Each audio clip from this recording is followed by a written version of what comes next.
So, gentlemen, welcome back to the stock room. The VMV head, as you can see, is still chilling over here, being regularly topped up with diesel and ATF mixture and allowed to leak out. Not really that regularly in the last month and a half. As you can see, quite a lot of diesel has evaporated from this tub that it's in. I've also been plopping dies and different types of tooling in there just because it's an oily mixture that will remove some of the rust from them and prevent any further rust from accumulating or rather being generated. So yeah, I toss taps and drills and crap in there. The lathe, as you can see, has been moved from over here where she was yesterday. By the way, this is the CNC grinding head and her, mount assembly that I picked up from the CNC tool and cutter grinder. I at least suspect that it was a CNC tool and cutter grinder due to the geometry of the machine that I have removed this from. As with this hydraulic surface grinder, Z-axis actuator and a hand wheel at the same time, I have been unable to salvage the whole machine. I have no real room for the machines at the moment. The hydraulic actuator I picked up for no other reason than the fact that it has a hydraulic motor in it and that it's a really cool graduated hand wheel. Oh, I'm sorry. As you can see, the graduations are quite, well, I won't say rough, but large, which does not render this a most precise of all implements, but I guess one could add a custom vernier scale to read off of this and thereby acquire some more accuracy from the setup, but the fact that it's a hydraulic actuator makes it really cool. Again, the surface grinder was left at a scrapyard. I also picked up a small one-shot oiler from it that I will apply to some of my machines, or rather to one of my machines. I've got no idea which one, but I've got enough machines to apply oilers to. But yeah, the lathe, as you can see, is actually cleaning up quite nicely despite the fact that I'm literally doing nothing. I have just drizzled it with ATF and brushed it on, as you can see, which has managed to loosen quite a lot of rust. This over here, which looks like rust, actually appears to be blood. It continues over here, and of course it's rust because it has been dripping on the ways, but it does appear like like somebody has had an accident, which I guess is machine spirit's retribution for this sin against the machine of cutting the ways up. But yeah, it's not cleaning up. I have tried brushing it off and it does not behave like rust, but it does behave like cold blood. So yeah, that's interesting. But the bed, as you can see, is cleaning up real nicely. Quite a lot of rust even in this T-slot vertical side or section, however you want to call it, has been loosened and has just dripped off with the oil, which is quite nice because the bed isn't really pitted then and will require no real additional machining other than just, I don't know, a few micron surface grinder pass merely to remove all the milling marks that will be imparted to the way section. I will remove the rest of the ways with the surface grinder as well. I will just rough them with the end mill and likely a fly cutter and I'll leave, I don't know, 1/10 of a millimeter to grind off and to touch into the ways, or rather into the bed, as to generate a really nice flat surface for the custom way solution that I will choose, but we'll see precisely what I will do. Hell, I might even consider applying a hydraulic ways solution to this. By hydraulic, you know what I mean, a hydraulic diamond lathe style of ways. I'll likely plop you into the stand over here, and I'll remove the headstock. Just I guess that I can use the rough side actually on this side, or on everything essentially, as I'm going to be grinding everything off. Now I'll have to move the headstock, and that will involve taxing my back, which most likely will not be fun. And of course I have the glove on the other hand, which, give me a second.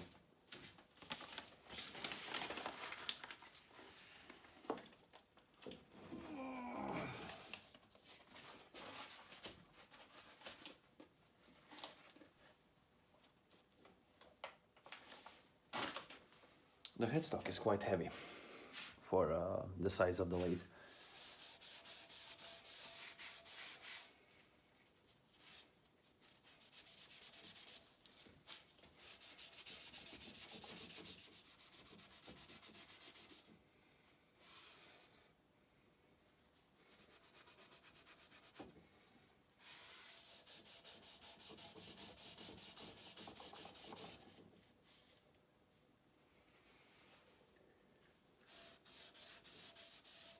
Amazing. Somebody has bled over the machine and then left it to rust. Likely tossed it outside. Let's see if there's any more blood on the lathe. Anywhere else? No, this is just rust.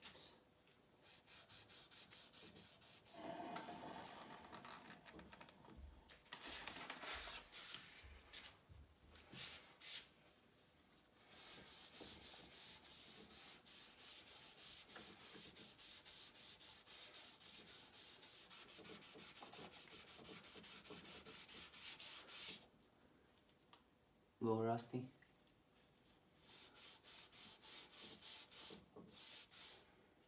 Oh, we have a nice maker's mark over here. I'll rely on you to decipher it. I'll try deciphering it with lathes.co.uk, but there's quite a lot of lathe makers that don't really have their marks on that page. Logos, you get what I mean.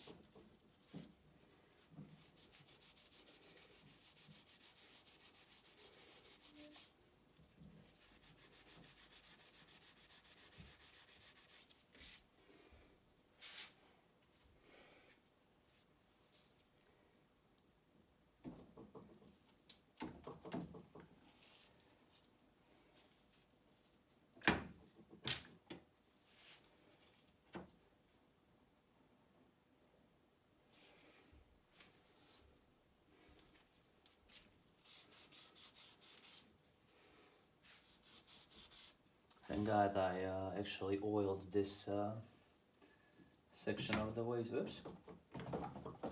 Okay, let's not mess with that slide for now.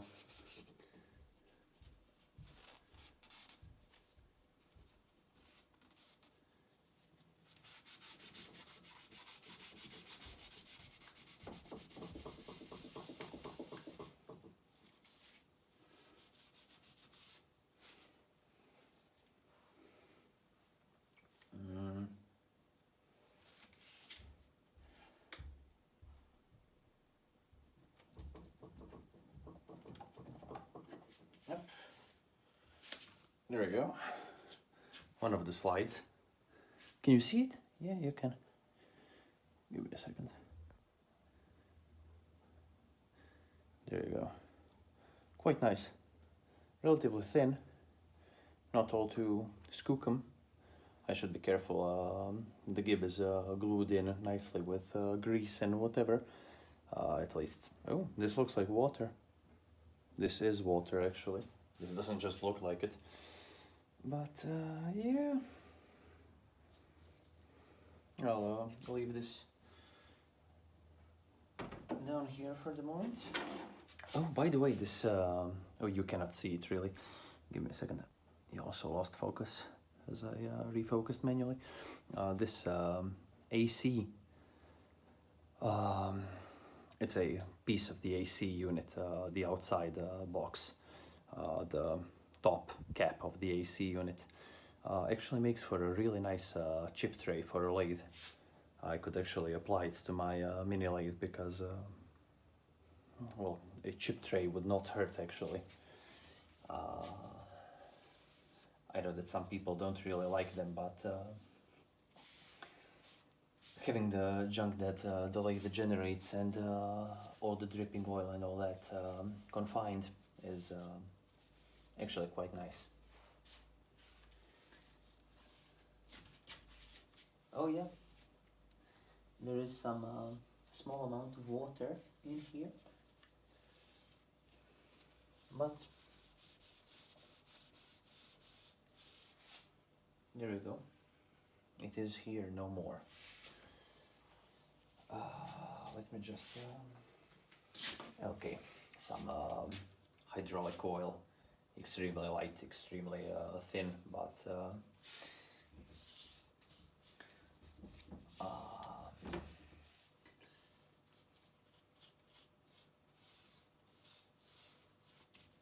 the gears and rack, at least this one is in a nice condition.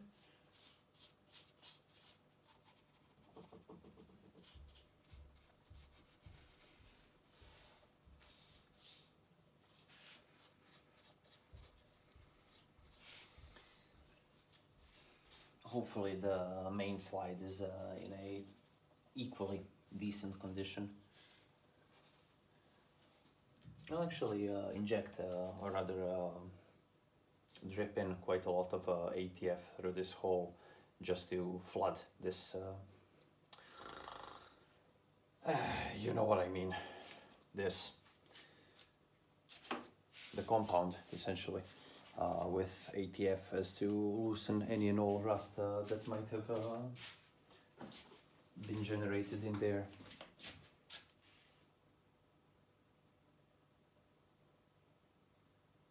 Oops, and there we go. She is full. And now she's sucking. Yeah, interesting. It's dripping from the...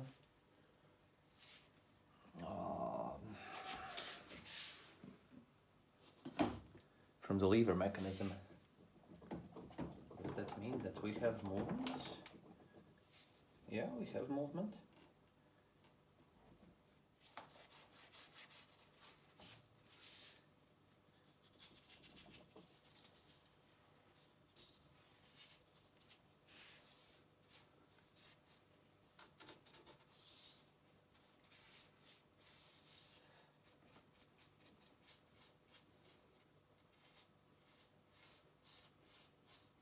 Okay, now let's just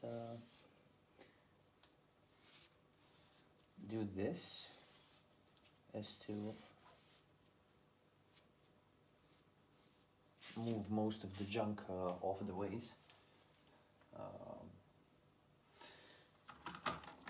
just leave the brush here, and I guess I could show you the headstock, right? Give me a second. Okay. Here we go. You can see the unmolested section of the ways. It looks quite nice.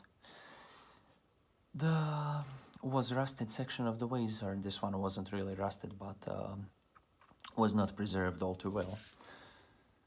The slide and the gear look quite nice. The blind hole that you can actually see the bottom of, but it obviously has an opening somewhere in the line of this lever, as it's pissing oil down there under that location.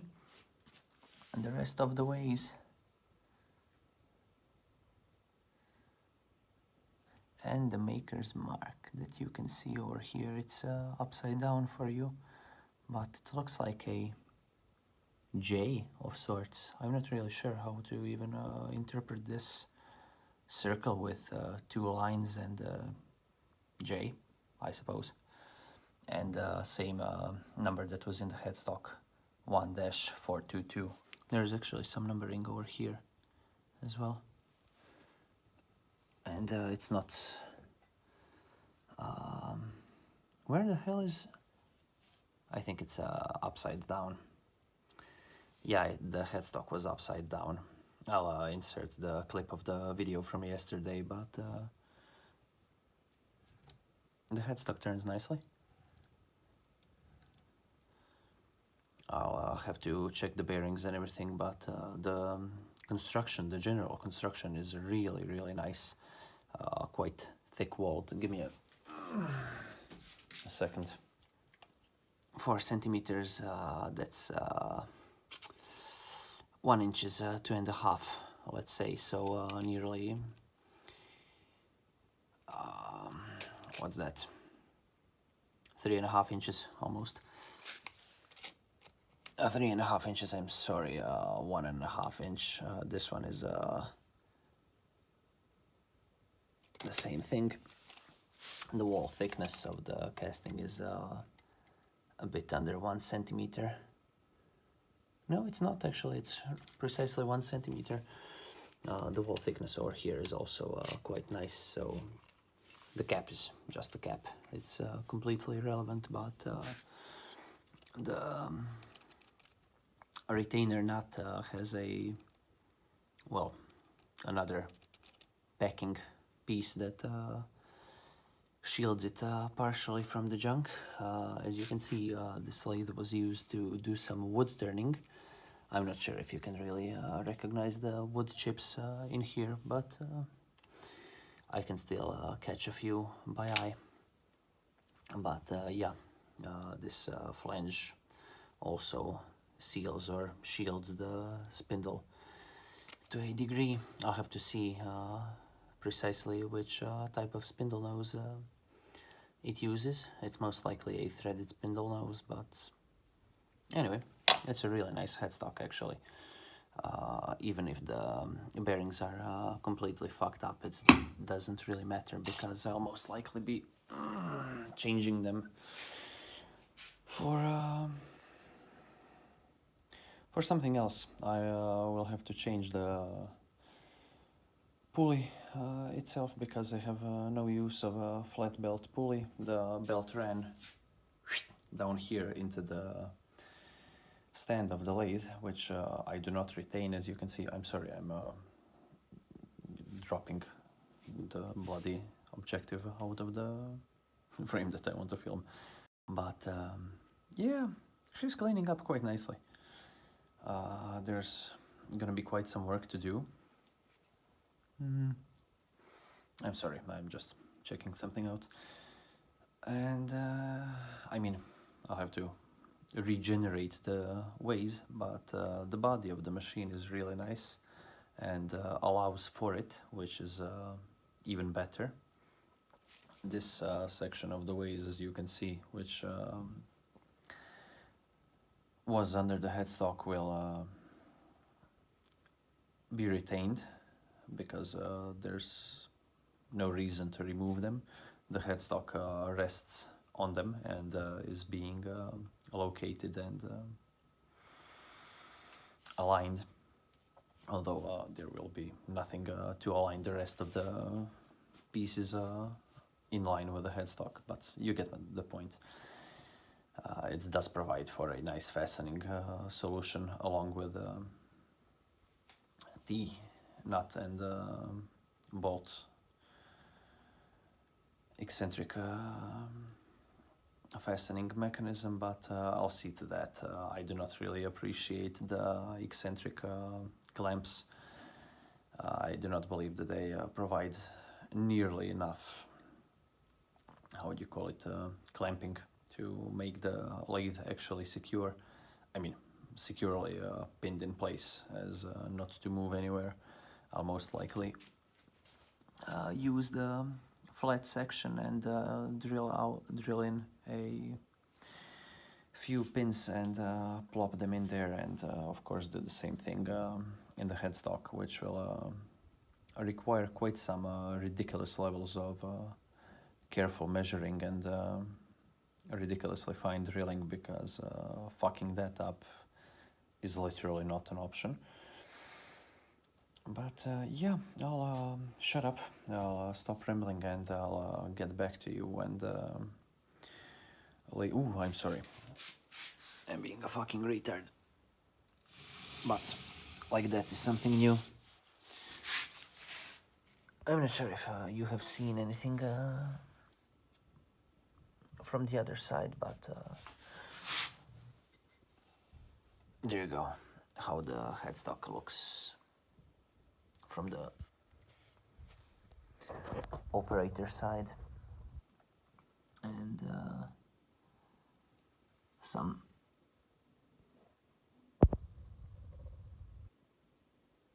view of the rear section of the casting. Up, there we go. Well, I have at least shown you things more fully. This will do for now. I hope I haven't bored you to death, and if I haven't, until next time, bye bye and all the best. See ya.